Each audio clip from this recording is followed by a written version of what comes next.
시작하겠습니다. 네, 안녕하세요. 우리 팀 카프카를 어떻게 사용하고 있을까요? 인터랙션 팀의 강찬호입니다. 오늘 발표 내용은 그렇게 깊게 들어가진 않습니다. 그냥 여러분들이 대략적인 이정표로 3월 정도만 하시고 이거에 만약에 내가 필요하다 싶으면 이제 가셔서 개념 공부를 하시면 되는 거예요. 그래서 사실 이것만 개념 공부만 해도 오늘 하루를 다 쓸 수 있기 때문에 그렇게 되지 않되고 대략적인 틀을 알려드리도록 하겠습니다. 그래서 자, 바로 가보도록 하겠습니다. 자, 여러분들 운전하실 때 운전학원에서 들어가자마자 혹시 본넷 열고 있는지 이거에 대해서 배우나요? 아니죠. 이거 다 모르고 그냥 먼저 시작하죠. 네, 저도 똑같습니다. 여러분들이 이걸 제가 처음부터 이건 뭐 엔진 뭐다, 여기다는 뭐 요소수 넣는 거다, 이거는 뭐 배기가 어떻게 진행된다 이런 걸 알려드리는 게 아니라 이걸 하고 어디로 어떻게 갈 수 있는지 내가 어떻게 활용할 수 있는지를 설명하는 글이기 때문에 그렇게 깊지 않고 굉장히 얇고 넓게 알려드리겠습니다. 자, 그래서 목차를 본다면 카프카 뭐지? 약간 이런 거고요. 두 번째는 정말 간단하게 알아볼 거고요. 세 번째는 그런 카프카를 우리가 어떻게 활용하고 있는가에 대해서 알아보도록 하겠습니다. 자, 첫 번째 카프카는 저는 어디서 봤냐면 제가 이전에 프론트를 했을 때 컨퍼런스에서 봤습니다. 이렇게 뭐 슬래시 23이나 오와콘 같은 데서 하면 어떻게 되냐면 그 백엔드 것도 어쩔 수 없이 보게 되는 경우가 있습니다. 쭉 보다 보면 보시면 여기 다 카프카예요. 그래서 프론트 때 이미 알고 있었어요. 카프카가 뭐지? 저거 나중에 공부해야 될까? 그러니까 이런 생각을 했는데 제가 직접 백엔드 되고 나니까 정말 궁금했어요. 이게 프론트 때부터 대체 뭘까 하는 궁금증이 있어서 드디어 백엔드가 되고 알아보게 되었습니다. 자, 그래서 보시면 여기 지금 채용 공고란에 보시면 카프카 써져 있죠. 여기도 있어요. 배민도 있고 카카오도 다 있습니다. 이런 식으로 거의 모든 회사, 그러니까 대용량을 좀 사용하는 회사들은 다 사용하고 있다고 보시면 됩니다. 그래서 간단하게 알아보도록 하겠습니다. 카프카에 대해서. 그래서 바로 넘어가자면 카프카 어디서 만들었냐? 링크드인에서 2011년에 필요성에 의해서 만들어졌습니다.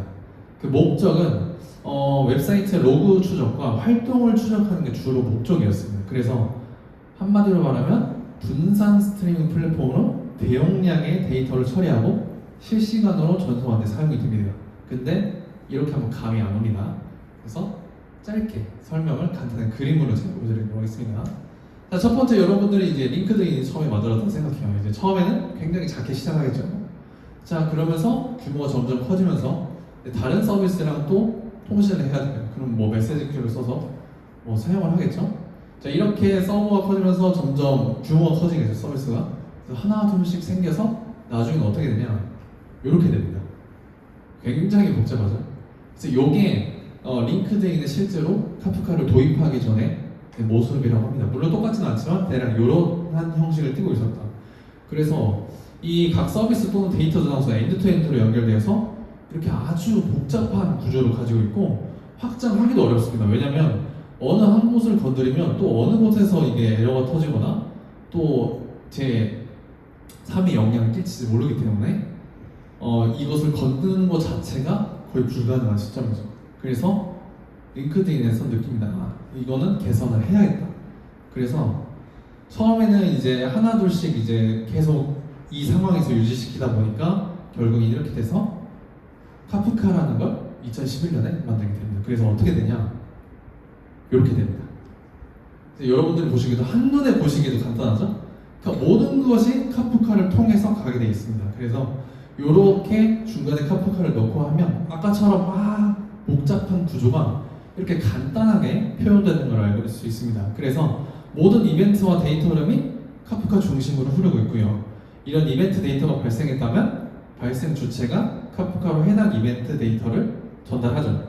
그래서 해당 이벤트 데이터를 필요한 것에서 직접 가져갑니다.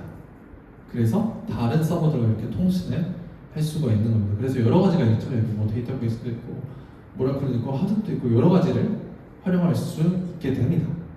자, 그래서 이제 간단하게 사용되는 걸 보시면 자, 보통 이제 전달자에서 프로듀서라고 해요. 그래서 여기 왼쪽에 보이시는 애플리케이션 프로듀서라 써 있는 데가 이제 소스 애플리케이션이라고 뭔가 소스를 주는 겁니다. 그래서 이렇게 카프카한테 데이터를 주면 카프카가 그걸 보관을 하고 있다가 이제 컨슈머라는 애가 그걸 가져옵니다.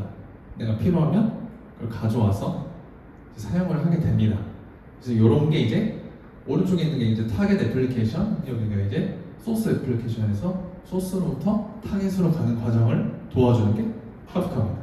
그래서 한 가지 예를 조금 더 제가 보시자면 이걸 어디서 쓰냐, 여러분 잘 아시는 토스 질권에서 쓰는 예시를 간단하게 보여드리도록 하겠습니다. 자, 토스 질권에서 어떻게 썼냐? 이렇게 썼습니다. 왼쪽에 보시면 프로듀스고요. 저게 카프카를 타고 여기로 전달이 됩니다. 그래서 이러한 서비스들에 다 이렇게 전달이 돼서 저런 큰 앱이 돌아가는 걸 알 수가 있습니다. 그래서 여러분들이 이 정도만 대략 느낌 정도 파악하시고, 그러면 이런 것들을, 이런 카프카를 우리 팀은 어떻게 썼을까 보시면 돼요. 자, 저희 서비스에는 뉴스레터를 다루는데 구독하기가 있습니다. 저걸 누르면 또 다른 서버랑 통신해서 원래는 여러분들이 구독하시면 이메일 주소랑 이름을 쓰고 구독을 해야 됩니다. 근데 저희는 저걸 누르면 그냥 바로 구독하게 해줍니다. 어떻게 해주냐? 이렇게 해줍니다. 그래서 잘 보시면 API 서버에서 이제 구독 아까 그걸 눌렀죠? 그러면 이게 카프카로 전달되고 컨슈머인 얘가 자동 구독 서버 가져옵니다. 이 안에는 파이썬의 셀레니움이 돌아가고 있습니다. 그래서 메시지를 전달받아서 아까 뭐 이메일과 이름이겠죠? 그 다음에 그 체크 표시 받은 거를 거기다 입력해서 돌아가서 자동으로 구독을 하게 해줍니다. 그래서 이렇게 되면 장점이 뭐냐? 이거는 또 여러분들이 나중에 공부하셔야 될 건데 그냥 지금은 한번 눈도장만 찍어주세요. 메시지를 읽지 않습니다. 카프카의 특징은 다른 것들은 이제 큐로 동작하는 것들은 한번 사용되고 나면 그냥 거의 삭제된다고 보시면 됩니다. 그러니까 물론 디스크에 저장은 할 수 있지만 그 과정보다 카프카가 이런 거를 더 호환을 잘 해줍니다. 그래서 메시지를 읽지 않는 거가 크게 굉장히 좋습니다. 왜냐하면 저희는 저희 서버가 아니라 다른 서버랑 연관이 돼 있잖아요. 그렇기 때문에 만약에 구독이 실패하거나 그랬을 때는 좀 큰 문제가 생깁니다. 그렇기 때문에 그런 실패되는 것들을 꼭 저장을 해야 됩니다.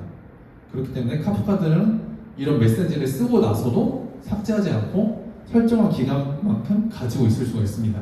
그렇기 때문에 저희가 카프카를 쓰는 거고요. 자, 그 다음에는 다시 읽기가 가능합니다. 왜냐하면 예를 들어서 1, 2, 3, 4번이 데이터가 딱 전달됐을 때 그거를 다시 1, 2, 3, 4번부터 다시 읽을 수가 있어요.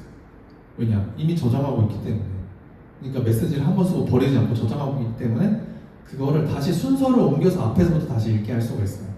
그게 카프카의 특징이고, 왜 이렇게 하는 게 좋냐? 만약에 구독하는 그 해당 서버에서, 그러니까 저희 서버가 아니죠? 타 사이트 서버가 뭐 바뀌었어요. 아니면 뭐 점검 중이에요. 이러면 구독이 안 되잖아요. 그랬을 때 메시지를 잃으면 안 되죠. 가지고 있다가 이 서버가 복구되었을 때 다시 읽기 하면 돼요.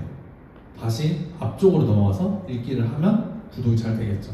그 외 여러 가지 상황이 있습니다. 어쨌든 저희가 컨트롤할 수 없는 상황이기 때문에 이 상황은, 그러니까 저희가 다루는 서버가 아니기 때문에, 그래서 뭐 거기 구독 페이지 UI가 변경되거나 뭐 URL이 변경될 수도 있고 갑자기 그 서버가 다운될 수도 있어요. 그런 모든 변수 사항들을 그나마 안전하게 처리하기 위해서는 일단은 이벤트가 전달돼서 그 행위를 한 다음에 만약에 실패해도 보관하고 있기 때문에 그거를 다시 작동시키는 로직을 실행을 하면 됩니다. 그 다음에 실시간 분석이 가능하다입니다. 이건 이제 또 카프카 스트림즈라고 따로 있는데, 하여튼 뭔가 이렇게 분석하기 쉽게 해준다고 이해하시면 돼요. 지금으로서는. 그래서 어떤 식으로 했냐? 지금은 저희는 아직 구현 중이긴 한데 배민에서는 이렇게 사용합니다. 여기 보시면 지금 실시간으로 저렇게 알 수가 있어요. 그래서 뭐 배달 취소, 배차 대기, 배차 완료, 전달 완료처럼 저것도 이제 카프카의 스트림즈라는 걸 사용하면 저희가 알 수 있어요. 그래서 나중에 저희는 이제 뭐 구독 실패한 거, 뭐 구독 대기 중인 거, 구독 완료된 거를 이렇게 실시간으로 볼 수가 있게 됩니다. 그래서 특정 URL이나 특정 어떤 구독 관련된 그 뉴스레터에서 문제가 생기면 알 수가 있겠죠. 훨씬 쉽게. 그래서 이런 것들 때문에 저희가 장점으로서 쓰게 되는 거고요. 자, 그 다음으로 넘어가 보도록 하겠습니다. 자, 그 다음에 데이터 배치 작업입니다. 저희가 이 데이터들이 많기 때문에 이것을 유저 메일로부터 메일을 읽어가지고 한 번에 아티클들을 넣어줍니다. 그러니까 여기 보시면 저희가 대략 뉴스레터가 70가지가 되는데 70가지의 뉴스레터 하나씩만 해도 하루에 70개를 계속 넣어줘야 됩니다. 근데 이게 저희가 간단한 작업인 줄 알았는데 지금은 이렇게 합니다. 그러니까 배치 서버에서 배치를 해서 메인 DB로 넣어줍니다.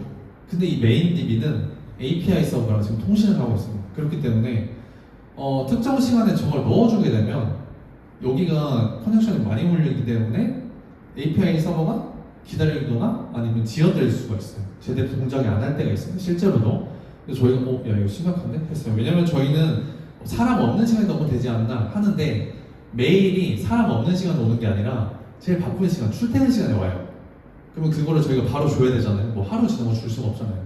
그렇기 때문에 제일 바쁜 시간에 저희가 넣어줘야 되기 때문에 이거를 이렇게 운영하면 나중에 지금 괜찮지만 유저 풀들이 많아졌을 때는 굉장히 유저들이 불편하겠죠. 이거 배치 작업을 하는 동안에는 아무래도 제대로 안 될 테니까. 그래서 쓸 수 있는 게 카프카 커넥터라고 있습니다. 자, 카프카 커넥터가 뭐냐? 간단히 얘기해서 저렇게 한 번에 넣는 게 아니라 주기적으로 조금씩 넣을 수가 있어요. 일정량. 그러니까 부하를 한 번에 일으키지 않도록. 그게 이제 카프카 커넥트라는 게 있는데 이걸 사용하면 저희가 배치를 서브 DB에도 올립니다. 그런 다음에 카프카 커넥트로 서브 DB에서 메인 DB로 옮깁니다. 이렇게 하면 좋은 게 부하는 어차피 서브 DB로 가요. 그리고 카프카 커넥터는 그거를 일정량을 조금씩 계속 어디로? 메인 DB로 전달해주는 역할을 합니다. 그래서 한 번에 몰리는 부하들을 막으면서 최대한 실시간으로 전달을 해줄 수가 있게 됩니다. 그래서 간단히 얘기하자면 카프카 커넥트는 실시간으로 스트리밍을 해줄 수 있는 설계된 도구라고 생각하시면 되고 이걸 사용하면 일정량씩 주기적으로 메인 DB로 이동이 됩니다. 데이터가. 그래서 이런 식으로도 활용을 할 수 있다라고 아시면 되고요. 마지막입니다. 자, 저희가 알림도 해야 됩니다. 저렇게 배치가 됐을 때 사용자한테 이제 본인 구독함에 아티클이 들어갑니다. 보관함에. 자, 그렇게 됐을 때 저희가 알림을 줘야 됩니다. 이러한 뭐 아티클이 왔어요. 이러한 게 도착했으니까 뭐 읽어보세요. 이렇게 와야 되잖아요. 자, 그렇게 왔을 때 이렇게 카프카를 활용할 수가 있습니다. 이렇게 커넥트해서 이 서브 DB에서 메인 DB로 옮기는 과정에 카프카 스트림들을 사용해서 알림 이벤트를 API 서버로 보내서 API 서버에서 SSE를 사용해서 했습니다. 저게 이제 서버 세트 이벤트라는 건데 저거를 사용해서 사용자들한테 알림을 보낼 수 있게 됩니다. 그래서 이 부분도 사실 여러분들이 구글 들어가다 보면 굉장히 쉽게 접할 수가 있습니다. 근데 여기서 알아두는 거 카프카로 알림도 할 수가 있다를 알아두시면 훨씬 좋을 것 같습니다. 그래서 저희가 지금 앞으로 조금 긴 시일 내에 꿈꾸는 구성은 약간 요 정도입니다. 그래서 최대한 부하를 피하기 위해 배치 서버에서는 카프카 커넥트를 사용하고요. 여기 자동 구독 서버에서는 카프카 구독 이벤트를 받아서 구독을 해주는 걸 사용할 거고 그 다음에 여기다 스트림들을 사용하면 실시간으로 저희가 확인도 할 수 있습니다. 상태가 어떤지. 그래서 이런 식으로 구성을 할 수도 있다라고 생각하시면 됩니다. 그래서 앞에 저희가 세 가지 경우를 보여드렸습니다. 그래서 만약에 여러분들이 미래의 그 프로젝트에 이 세 가지와 유사한 기능을 넣는다고 하실 때 한번 카프카를 공부해 보시는 것도 나쁘지 않습니다. 다만 런닝 컴브가 조금 있습니다. 사실은 여기 뭐 토픽도 있고 뭐 여러 가지 너무나 많은 자료들이 있습니다. 그렇기 때문에 그거는 사실 공부하면 할 수 있습니다. 그렇기 때문에 한번 해보시면 좋을 것 같습니다. 네. 추가적으로 말씀드리자면 카프카는 이렇게 서버 하나로만 돌아가는 게 아니라 클러스터라고 해서 서버를 엄청나게 늘릴 수가 있어요. 그래서 특정 하나가 죽어도 다른 애가 복사본을 가지고 있기 때문에 멈춤 없이 계속 동작을 하게 도와줍니다. 그래서 그런 대용량 처리에도 좋고 서버 뭐 에러가 터졌을 때 특정 서버가 죽었을 때도 굉장히 안전하게 작동할 수 있는 여러 가지 기능들을 가지고 있으니까 만약에 여러분들 프로젝트에서 한번 써보실 거면 이러한 기능들이 있으니까 한번 고려해 보시고 공부해 보시고 사용해 주시면 좋겠습니다. 그래서 제 발표는 여기서 끝이고요. 보너스들은 이런 거를 참고했으니까 나중에 필요하시면 전달해 드리도록 하겠습니다. 네, 제 발표는 여기까지입니다. 감사합니다.